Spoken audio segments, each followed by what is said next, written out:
Why father said it like he was reading a weather report. We've decided it's better if you don't come this year.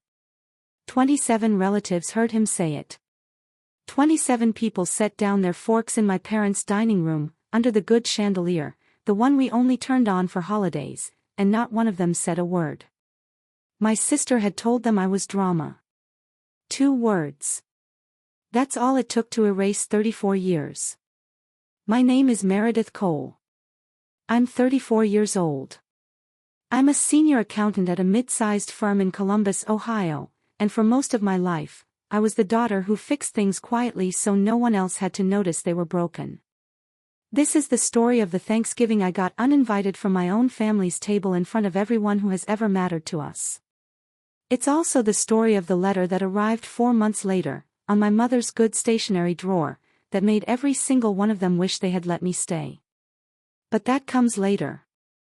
First, you need to understand the house I grew up in, and the numbers nobody in my family wanted me to know how to read. The house was a 2-story colonial on Birchwood Lane in Westerville, the kind with green shutters and a porch swing that squeaked in exactly the same place every summer. My father, Richard Cole, built half the additions on that house himself, back when Cole Construction still had 5 trucks and a full crew instead of the 1 truck and the empty office it has now. My mother, Diane, kept a spotless kitchen and a spotless narrative about her family, and she was very good at both. The narrative was this: Richard and Diane Cole raised 2 daughters, and one of them was easy. That daughter was my younger sister, Vanessa. Vanessa is 31 now, married to an orthodontist named Grant Whitfield, and for as long as I can remember, she was the daughter my parents pointed to when relatives asked how the girls were doing. Vanessa was homecoming queen. Vanessa got a full ride to Ohio State for cheerleading. Vanessa married well. I was the other one. The one who got straight A's and a partial scholarship and a steady job doing something with numbers that nobody at the table ever asked me to explain twice. There was a ranking system in that house, and everyone in the family knew it, even if nobody said it out loud. It went, Vanessa, then whatever Vanessa needed, then my parents, then me. I don't say that with self-pity. I say it because it's a fact I could set my watch by. When Vanessa was 16 and wrecked my father's truck backing it into the garage door, the story became about how tired she must have been from cheer practice. When I was 17 and got a speeding ticket doing 34 in a 30, my mother brought it up at 3 separate holidays over the following 2 years, always with the same phrase: Meredith's little incident. The kitchen in that house smelled like my mother's coffee cake on Sunday mornings, cinnamon and brown butter, and I loved that house. That's the part people don't always believe when I tell this story. I didn't hate my family. I wanted, badly, for a long time, to be loved the way Vanessa was loved, without having to earn it fresh every single day. My grandmother, Eleanor Marsh, my mother's mother, lived 4 blocks over in a smaller house with a garden she was fiercely proud of, tomatoes the size of softballs every August. Eleanor was the one person in that family who saw me clearly. She used to sit with me on her back porch and ask about my schoolwork like the answer actually mattered to her, not like she was performing interest for an audience. She called me her steady girl. She meant it as the highest compliment she had. I understood, even as a teenager, that being steady in my family was a consolation prize. Nobody threw a parade for the steady girl. They just quietly handed her more weight to carry, because she wouldn't drop it. By the time I was 22, that weight had a shape. When my father's business hit a rough patch in 2014, 3 trucks repossessed in one brutal spring, I was the one who sat with him at the kitchen table until midnight, going through the books, because I was the daughter who understood spreadsheets and he was too proud to hire an outside accountant. I found $11,000 in unpaid invoices he hadn't gotten around to collecting. I didn't get thanked in front of anyone. My mother mentioned it once, at dinner, then pivoted immediately into a story about how Vanessa had just been asked to be a bridesmaid for the 3rd time that year. Wasn't that special? Some girls just have that light about them.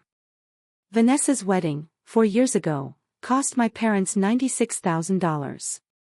I know the number because I built the spreadsheet that tracked it, at my mother's request, because you're so good with this sort of thing, Mayor.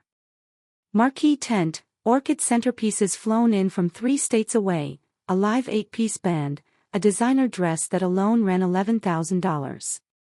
I sat at the family table that day, table 2, not table 1, and I clapped when I was supposed to clap, and I told myself it didn't matter where I sat. My own life, in those years, looked like this: a 1-bedroom apartment I paid for myself, a job I was good at and quietly proud of, a habit of showing up for every family obligation whether or not anyone showed up for mine.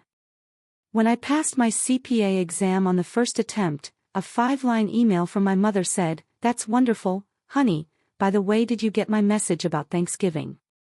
When Vanessa got engaged, there was a party with sparklers and a cake shaped like a diamond ring. I'm not telling you this to make you feel sorry for me. I'm telling you because you need to understand the architecture of that house before I tell you what happened at the table, on a Thursday in November, in front of 27 people who had eaten my mother's turkey for 15 consecutive years. You need to understand that by the time my sister said the word drama out loud, in that dining room, under that chandelier, she wasn't inventing a new story about me. She was cashing in on an old one. One the whole family had been writing, one careful sentence at a time, since I was 7 years old and Eleanor Marsh first started calling me her steady girl, because somebody in that family needed to be the one who didn't break. There's a detail I should give you here, because it explains something about how I survived that house for as long as I did. My father used to say, when I was small, that I had an old soul, which was his way of complimenting a child for not needing things. I took it as a compliment for years. I built my entire sense of worth around not needing things, because needing things, in that house, was a currency only Vanessa was allowed to spend. When Vanessa needed a ride at midnight from a party 3 towns over, my father got in the car without a word of complaint. When I needed a ride home from a late shift at my college job, at 19, my mother told me to figure it out, and I did. I took 2 buses and walked the last mile in February, and I never asked again. I didn't resent it at the time. I told myself it was simply proof that I was capable, and my sister wasn't, and that this was, in its own upside-down way, a kind of respect. It took me until I was in my 30s to understand that respect and neglect can look identical from the inside, if you've never been given anything to compare them to.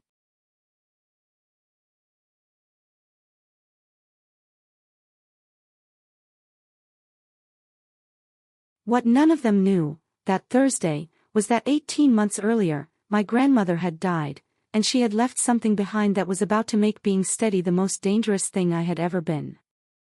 The first scene I want you to see happened at my father's 60th birthday party, 2 years before the Thanksgiving that changed everything. It was held at the Marriott Banquet Room off Route 161, 60 guests, a slideshow of family photos that Vanessa put together on her laptop the night before. I noticed, watching it play on the projector screen, that of the roughly 90 photographs, 4 included me. 4 out of 90, spanning 32 years. I counted them twice because I didn't trust the number the first time. I didn't say anything. I sat at my table, a small round 8-top near the back, and I ate my chicken piccata, and when my father stood up to make his toast, he thanked my 2 beautiful girls, but especially my Nessa, who has always been the light of this family. He said it with a glass of Macallan in his hand, in front of 60 people, and I watched 3 of my aunts nod like this was simply an accurate weather report. My mother caught my eye across the room afterward and said, "Don't make that face, Meredith, you know your father doesn't mean anything by it." I said, "I know." I went to the bathroom, ran the cold water over my wrists for 30 seconds, and came back out smiling. The second scene took place at Easter the following spring, in my parents' kitchen, the one that smelled like cinnamon. I had driven 90 minutes each way to bring a ham I'd ordered from a butcher in German Village, one my mother had specifically requested, $78, because Vanessa's usual butcher was booked solid. I set it on the counter. My mother inspected it, turned to Vanessa, and said, "Doesn't this look almost as good as the one you got us last year?" Almost. I stood there holding my car keys, 32 years old, and I said, "It's the same butcher, Mom." I called and asked for the same order. My mother said, "Well, I'm sure it'll be lovely," in the exact tone she used for things she had already decided not to be impressed by. Vanessa, unwrapping a Tiffany bracelet Grant had gotten her for no particular occasion at the same table, didn't look up. The third scene is the one I think about most, because it's the one where I finally understood what my role actually was. It was a Tuesday night in March, 11 months before that Thanksgiving. My father called me at 9:40 p.m., his voice tight in a way I recognized from 2014. Coal construction was underwater again. A commercial contract had fallen through, 2 crew members needed to be paid out of pocket to avoid a labor dispute, and the business account was short by $14,000. He asked if I could help bridge it for a few weeks. I transferred $14,000 from my savings that night, the money I had been putting toward a down payment on a condo, and he paid me back $9,000 of it over the following year, in uneven amounts, always with an apology and always a little late. Nobody in the family ever knew this happened. "It was," my father said, "just between us, Mare, no need to make a thing of it." I didn't make a thing of it. I made a note of it, in a spreadsheet, the way I made a note of everything, because that is what a steady girl does with the things nobody else will hold. The fourth scene is the one that broke something loose in me, months before the final blow at Thanksgiving. It was my mother's birthday dinner in August, at a farm-to-table restaurant in Dublin that Vanessa had picked and that cost, per the bill I quietly paid half of without being asked, $412 for the table. Partway through the appetizer course, my mother mentioned, casually, that she and my father were finally going to redo the master bathroom, the one with the cracked tile Eleanor used to complain about. "Vanessa's going to help us pick everything out," she said. "She has such wonderful taste." I asked, just to understand the plan, how they were financing it, since I knew coal construction was still recovering. My mother's face did something small and sharp. "We don't need to go over our finances at dinner, Meredith." Vanessa laughed and said, under her breath but not quietly enough, "God, she can't help herself. Everything's an audit with her." 2 of my aunts laughed along. I picked up my water glass and drank the whole thing before I said anything else that night. There is one more scene I need to give you before the final one, because it's the one that showed me my role had a price tag nobody ever intended to pay me back. It was the January after my father's birthday party, at a Sunday dinner that had become a monthly tradition mostly because my mother liked having a reason to use the dining room instead of the kitchen table. Vanessa and Grant were mid-renovation on their house in Dublin, a kitchen remodel with a waterfall quartz island Vanessa had shown me photos of on her phone, $41,000, she'd mentioned, like it was the price of a nice vacation. Halfway through dinner, my mother turned to me and asked, in the same casual tone she used to ask about the weather, whether I'd be willing to look over coal construction's books again, because my father was getting a little behind, and "You're just so good at catching things, honey." I did it. I spent the following 2 Saturdays, unpaid, finding $19,000 in miscategorized expenses that had thrown off 2 full quarters of tax filings.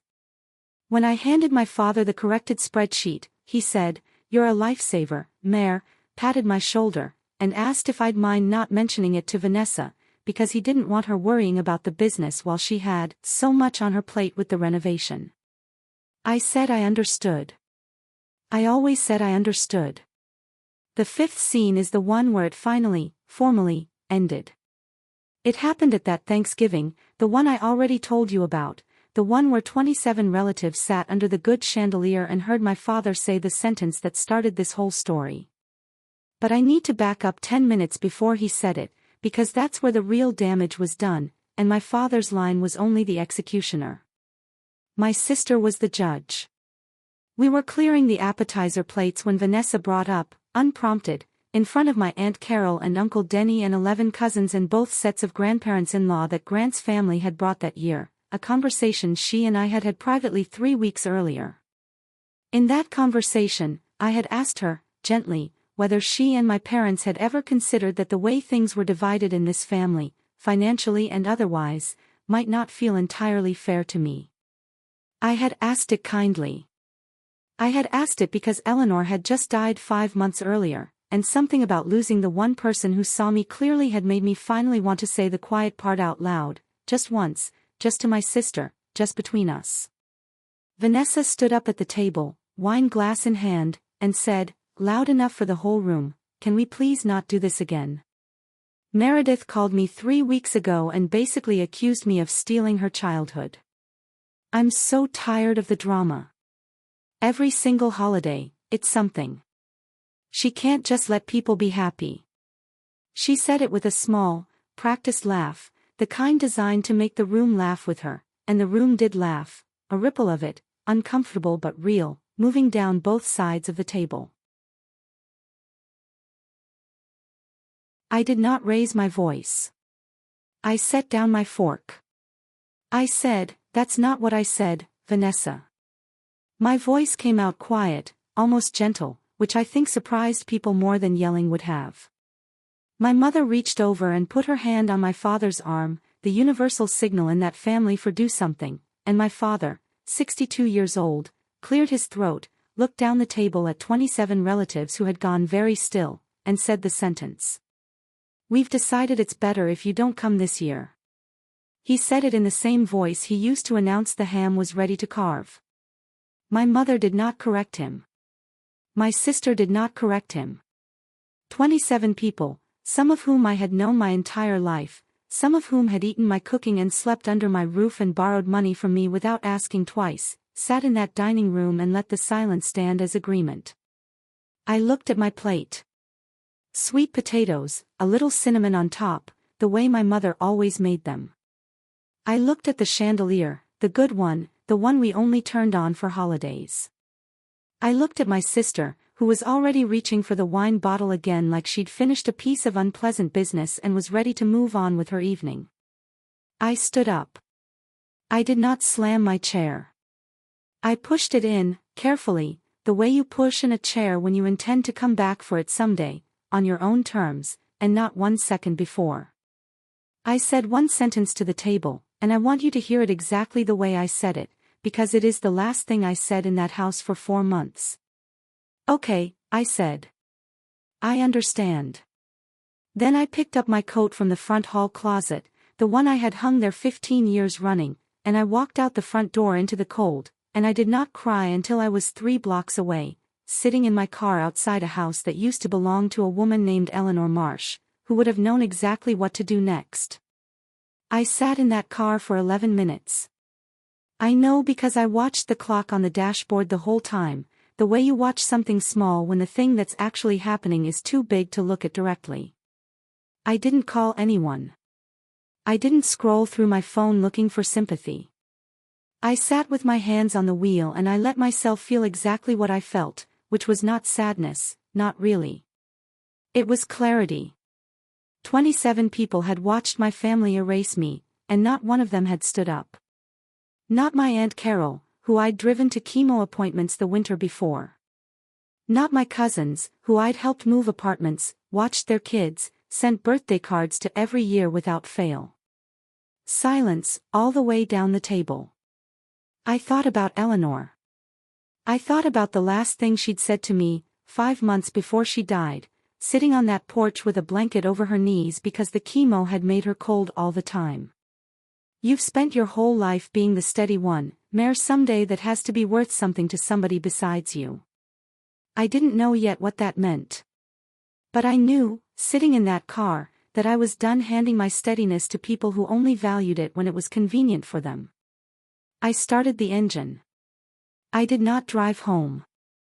I drove to Eleanor's old house, the one that was still technically in probate, the one I had a key to because I was the executor of her estate. I sat in her kitchen, at her table, under her yellow light fixture, and I opened my laptop. I pulled up the folder I had labeled, 18 months earlier, in the calm, procedural way I labeled everything, Marsh Estate, trust documents. I had read those documents once, quickly, the week after the funeral, mostly to understand the timeline for probate. I had not read them the way an accountant reads things. Not yet. That night, I did. By 1 in the morning, I understood something that made my hands go still on the keyboard. There was a number in those documents. A specific number, tied to my name, that I had never seen a single dollar of. I closed the laptop. I made a decision, the way I make every decision, quietly, without a single raised voice. I was going to find out exactly what had happened to that money. And then I was going to make sure every person who sat at that table on Thanksgiving found out too. The trust was called the Eleanor Marsh Family Trust, established in June of 2011, back when I was 20 and Vanessa was 17, and neither of us understood what our grandmother was quietly building for us. The document was 11 pages long. I read it 4 times that first night, and by the 4th read, I had a legal pad covered in numbers, the way I used to fill legal pads for my father's business, except this time the business in question was my own family.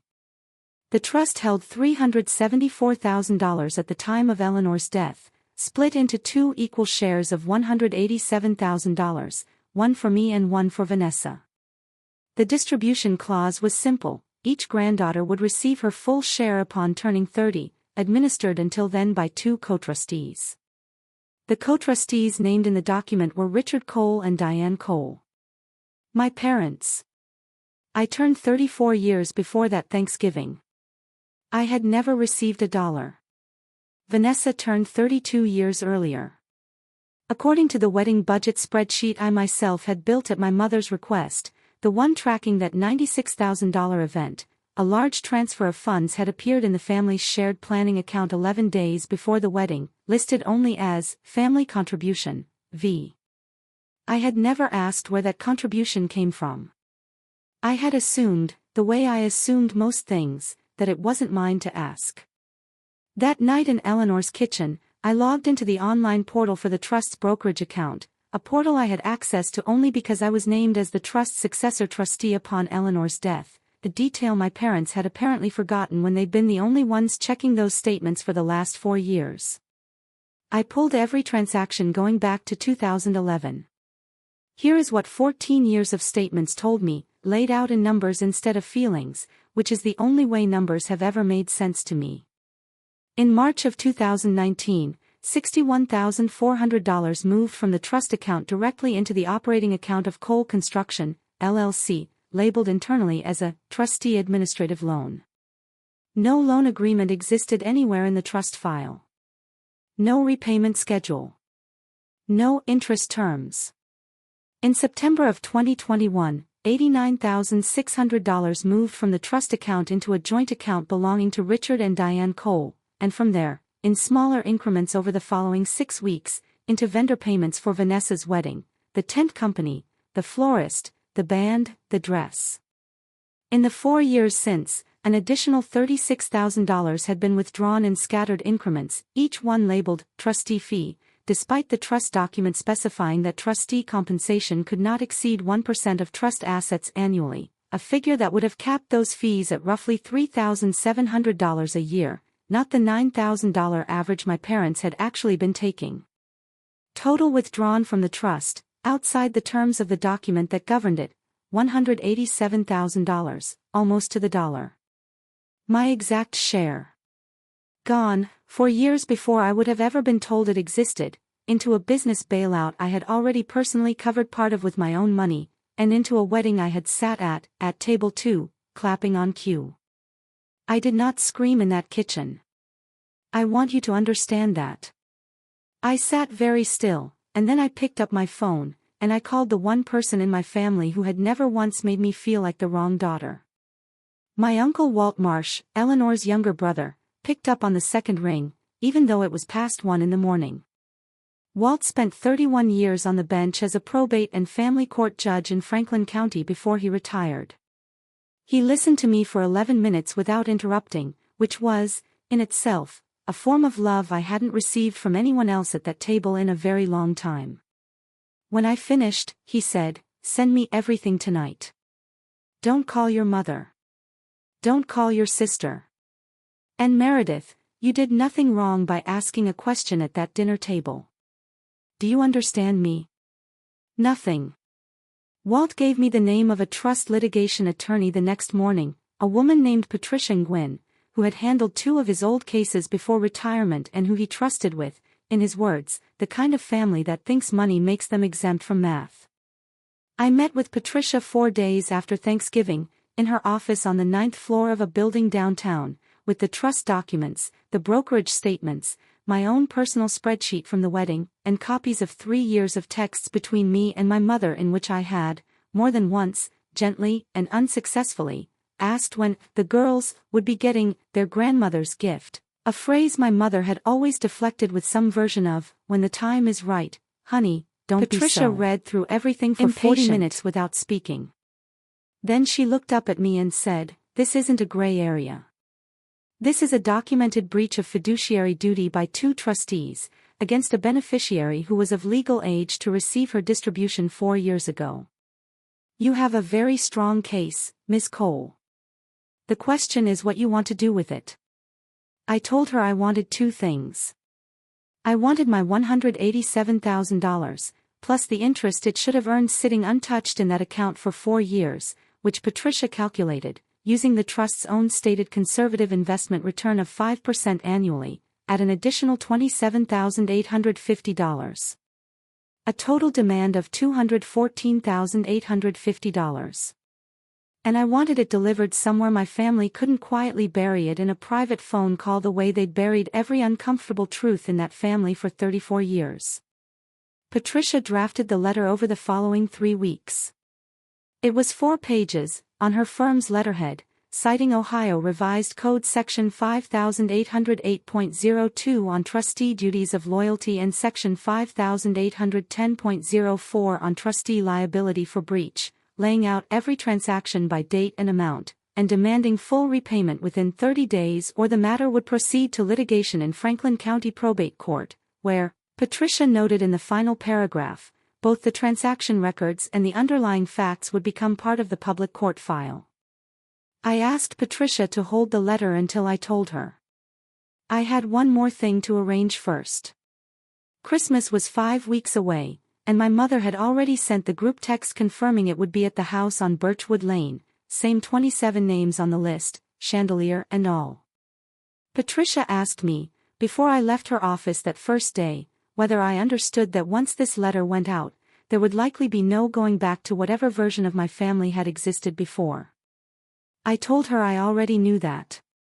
I had known it, if I'm honest, since the moment my father said, "We've decided," in that flat, weather report voice, in front of 27 people who let the silence answer for them. You cannot unhear a room agree, without a single word, that you are the one who should leave. I spent the 5 weeks between that meeting and Christmas doing 2 things.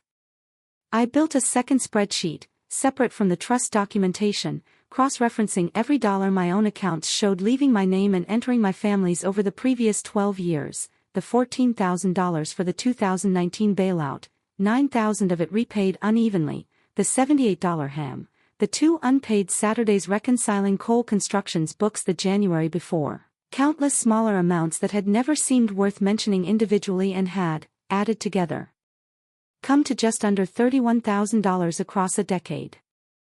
I did not include this second spreadsheet in Patricia's letter. It wasn't a legal claim. It was for me, so that I would never again let myself forget, in some future weak moment of missing the family I wished I'd had, exactly what had actually been asked of me and exactly what had been given back. I also called my grandmother's old lawyer, a soft-spoken man named Arthur Bell who had drafted the original trust in 2011 and who remembered me, he said, as the granddaughter who asked good questions at the signing, even at 20. Arthur confirmed, on the record, in a signed statement Patricia added as an exhibit, that the trust's intent had always been unambiguous, equal shares, distributed at 30, with no provision anywhere in the document permitting early withdrawal for one beneficiary's wedding or a trustee's business expenses. Eleanor, Arthur told me, had insisted on that equal language herself, over an early draft my mother had apparently requested that included a clause allowing flexibility based on need. Eleanor had crossed it out in pen. Arthur still had the marked-up draft in his files. He sent me a copy. I keep it, still, in the same folder as Eleanor's photograph from her garden, because it is the closest thing I have to her saying, in her own handwriting, that she saw exactly who I was and made sure the numbers would say so even after she couldn't. I RSVP'd yes. Christmas at the house on Birchwood Lane started the way it always started. My mother's coffee cake smell in the front hall. The good chandelier lit up over the dining room, since Christmas, like Thanksgiving, earned the good bulbs. 27 place settings, the same 27 names, minus one cousin with the flu and plus his wife, who came anyway because my mother didn't believe in wasting a place card. Nobody mentioned Thanksgiving. That was its own kind of message. My mother hugged me at the door like nothing had happened, said, "You look thin, are you eating?" and I let her, because I needed everyone in that room relaxed and unsuspecting for what came next. I had asked my Uncle Walt to come early, before the meal, and to bring one thing with him, his old reading glasses, and a copy of a letter I had asked Patricia and Gwyn to prepare not as a mailed demand, but as a document to be read aloud, once, in front of the same 27 people who had gone silent in that room 5 weeks earlier. I had learned that lesson from my family itself. They had done their damage in public because public damage sticks. I intended for the truth to stick the same way. We made it through the meal. Turkey again, because my mother always said ham was for Easter. I ate my sweet potatoes. I complimented the coffee cake. I waited until dessert plates were cleared, the moment in every one of these dinners when my father stood up to make some version of the same toast he'd made for 15 years, thanking everyone for coming, thanking my mother for the meal, thanking Vanessa, always Vanessa, he got being 2 the light of the sentences into family. it. I stood up. I did not raise my voice. I want you to hear that clearly, because everyone in that room would later describe it the same way. I sounded, they said, like I was reading off a grocery list. Before you finish, Dad, I need everyone to hear something. Uncle Walt has a letter he's going to read. It's from my attorney. It's about Grandma Eleanor's trust. The room did the thing rooms do when the air pressure changes before anyone understands why. My mother's hand went, reflexively, to my father's forearm, the same gesture from Thanksgiving, except this time it did nothing, because this time the silence wasn't going to save them. Walt stood, put on his reading glasses, and read the letter in the flat, unhurried voice of a man who had spent 31 years reading things onto the record in courtrooms. He read the trust's creation date. He read the $374,000 total, the 2 equal shares of $187,000. He read the March 2019 transfer of $61,400 into Cole Construction's operating account, unsecured, undocumented, unauthorized under the trust's own terms. He read the September 2021 transfer of $89,600 into the wedding fund, itemized down to the florist and the band. He read the $36,000 in excess trustee fees, taken over the trust's own 1% cap, for times what the document allowed. He read the total, $187,000 in principal, plus $27,850 in accrued interest at the trust's own stated rate, for a demand of $214,850, payable within 30 days, or the matter would proceed to Franklin County Probate Court, where every transaction, every date, every dollar amount would become part of a public record any of the 27 people in that room could walk down to the courthouse and read for themselves. My father's face went from pink to gray in about 4 seconds.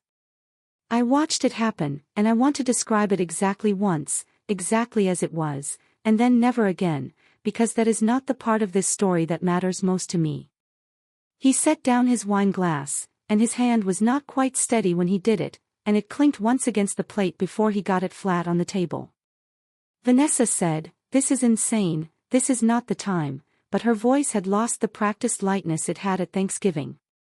My mother said nothing at all. My mother, who always had a line ready for every uncomfortable moment in that house, sat with her mouth slightly open and said absolutely nothing, for the first time in my entire life. My Aunt Carol, the one I'd driven to chemo appointments, was the first to speak into that silence, and what she said mattered more than anything I could have said myself. "Richard. Diane. Is this true?" Not a defense. A question, asked in a voice that already suspected the answer. Nobody at that table answered her. That was its own answer. Grant, my brother-in-law, was the second person to speak, and he surprised me almost as much as Carol had. He turned to Vanessa, not to me, and asked, quietly but not quietly enough for the table to miss it, "Did you know about any of this?" Vanessa's answer was a single word, "No," said in a voice that had lost every trace of the practiced lightness she'd used at Thanksgiving. I believed her, in that moment, more than I had believed anything she'd said to me in years.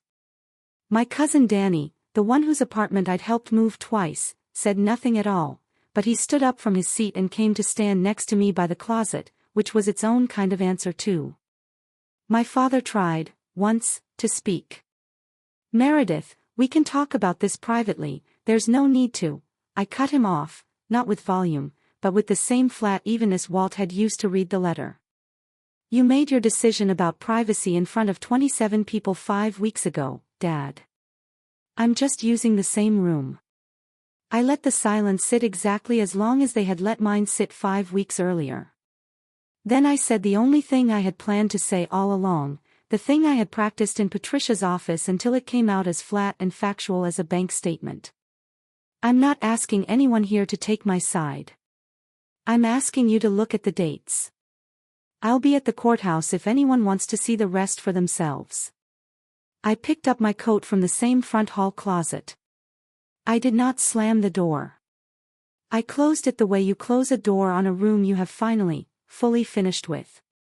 Here is what happened after I closed that door, pieced together over the following 10 months from 3 sources, my Uncle Walt, my Aunt Carol, and eventually, my mother herself, in a conversation I'll get to. My parents did not fight the demand. Patricia told me later that once a fiduciary breach is documented with that kind of paper trail, dates and dollar amounts lined up end to end, most attorneys advise their clients to settle rather than let a judge attach findings of breach of fiduciary duty to their name in a public file. Richard and Diane's attorney reached out to Patricia 6 days after Christmas. They did not have $214,850 in liquid funds. What they had was a second mortgage they took out on the house on Birchwood Lane, the same house with the green shutters and the good chandelier, in the amount of $175,000, plus a payment plan for the remaining balance, paid to me in monthly installments over 18 months. The final payment cleared in October of the following year. Cole Construction, already thin from the 2019 bailout, could not absorb both the settlement and its existing debts. My father sold the last 2 trucks in February. He works now, part-time, doing estimates for a larger contracting firm in Dublin, a job title several ranks below the one he held for 30 years, and I have been told, secondhand, that he does not enjoy discussing it at family gatherings, the ones I now attend on my own terms and my own schedule. Vanessa did not speak to me for the first 4 months. When she finally did, it was a text, not a call. "I hope you're happy." I did not answer it. 6 weeks later, a second text arrived, and this one was different. "I didn't know about the trust stuff until that night. I want you to know that. I'm still figuring out how I feel about everything else. I believe the first sentence is true. I am less certain, and have made peace with being less certain, about the second. My mother is the one who surprised me. 9 months after that Christmas, she called and asked if we could get coffee, just the 2 of us, at a place that wasn't Birchwood Lane. She cried for part of it, the real kind, not the kind designed for an audience. She said she had told herself, for years, that Vanessa simply needed more, and that I had always been fine on my own, strong enough to go without, and that somewhere in there she had stopped noticing the difference between a daughter who was strong and a daughter who had simply learned that asking for things didn't work. She did not use the word sorry as cleanly as I might have wanted. She used the word wrong several times, about herself, which from my mother was its own kind of first. My father has never apologized directly. He sent, through my mother, a message that he was proud of how I'd handled myself, business-wise. I understood that for what it was, the only language he had ever really spoken fluently, applied, finally, to me. Aunt Carol still calls me every Sunday. Uncle Walt and I have coffee on the second Saturday of every month, a standing appointment neither of us has missed in over a year. Some of the 27 relatives from that dining room have reached out. Some haven't. I've stopped keeping a spreadsheet of who did and who didn't. That, more than anything else, might be the actual proof that something in me finally changed. I want to be specific about one more consequence, because I think it matters more than the money did. The probate court filing, before the settlement closed it out, became a matter of public record for 11 days, the way Patricia had said it would. In that window, my cousin Danny, the one who stood beside me at that Christmas table, drove down to the courthouse on his lunch break and read it himself. He told me afterward that he hadn't fully believed the scale of it until he saw the transaction dates lined up next to my birthday, 4 years of nothing, in the county's own official language. He said reading it made him go back through his own life and count the times he'd assumed my calm meant I was fine. He apologized for that, unprompted, which is more than either of my parents ever managed to do outright. Grant and Vanessa separated the following spring, for reasons that had little to do with any of this and everything to do with things that were already cracking before I ever opened Eleanor's laptop folder. I don't take any satisfaction in that. I called Vanessa the week I heard, the first time I'd called her since Christmas, and we talked for 20 minutes about nothing important, which was, strangely, the most normal conversation we'd had in years. I still live in Columbus. I still do the same job, the one where I'm good with numbers, the one nobody at that table ever asked me to explain twice, except now the numbers have started to work for me instead of quietly propping other people up. I lost something at that Thanksgiving table, and I want to name it honestly instead of dressing it up as a clean victory, because it wasn't one. I lost the version of my family I had spent 34 years hoping would eventually show up if I was just patient enough, steady enough, useful enough. That version was never coming. Some part of me had known that for years and simply hadn't been ready to stop waiting. What I gained is harder to put a dollar amount on, though I've tried, because that's who I am. I gained a mother who, for the first time in my life, used the word wrong about herself instead of about me. I gained a sister who texts me now, occasionally, careful and unresolved, which is more honest than the easy performance we had before. I gained an uncle who reads legal letters out loud in a flat, steady voice because he understood, better than I did at the time, that some truths only matter once they've been spoken where everyone can hear them. And I gained something Eleanor tried to tell me on that porch, in the last cold months of her life, that I didn't fully understand until I was sitting in her kitchen at 1 a.m. with a legal pad full of numbers. Being the steady one was never supposed to mean being the invisible one. Steady is not the same as silent. I had spent my whole life confusing the two. I don't perform composure anymore because I'm afraid of what happens if I stop. I choose it now, the way you choose a tool that has always worked, because it is mine, and because it is the only voice I have ever needed to make the truth impossible to ignore. I am the daughter who was banned from Thanksgiving in front of 27 relatives. I am also the daughter who came back, once, quietly, with the truth in an envelope, and left on my own 2 feet. Both of those things are true. Only one of them still has any power over me, and it isn't the one they expected.